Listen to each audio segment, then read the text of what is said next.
Hello दोस्तों, कानून की जानकारी में आपका स्वागत है। आज हम बात करेंगे भारतीय दंड संहिता अधिनियम धारा 152 के अंतर्गत क्या प्रावधान किए गए हैं। भारतीय अधिनियम के अंतर्गत यदि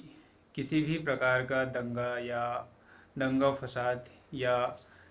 किसी भी प्रकार के आपराधिक जो संगठन होते हैं, समूह होते हैं और वह अपराध करते हैं, उसके पश्चात कई जो लोक सेवक होते हैं जिन्हें उस अपराध को दबाने की कोशिश करते हैं। जैसे किसी भी सामाजिक जगह पे अ, दंगा फसाद कर दिए गए हैं किसी भी पर्टिकुलर व्यक्ति या समूह के माध्यम से,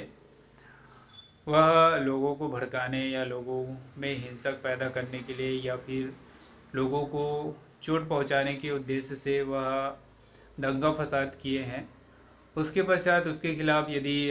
किसी भी प्रकार का कार्यवाही किया जाता है, पुलिस कार्यवाही या फिर कोई भी उनके खिलाफ गवाही देते हैं या फिर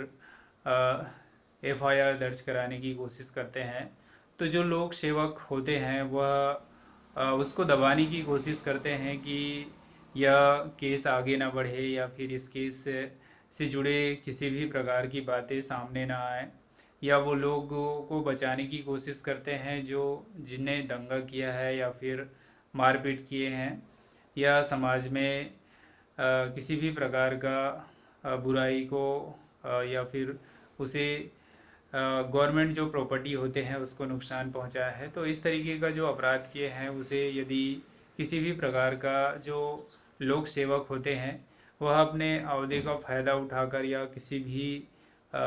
कारण से पैसे देकर या रिश्वत देकर उसको दबाने की कोशिश करते हैं, तो यह अपराध के श्रेणी में आता है। इसके लिए भारतीय अधिनियम धारा 152 के अंतर्गत इसमें दंड का प्रावधान है कि यदि कोई भी लोक सेवक इस तरीके का अपराध करते हैं, किसी भी प्रकार के हिंसक प्रवृत्ति का कोई भी अपराध को दबाने की कोशिश करते हैं, तो इसके लिए भारतीय अधिनियम के तहत उस अपराधी को 3 साल की सज़ा प्लस उसमें जुर्माना लग सकते हैं यदि किसी भी प्रकार के हिंसक प्रवृत्ति, दंगा फसाद जैसे अ,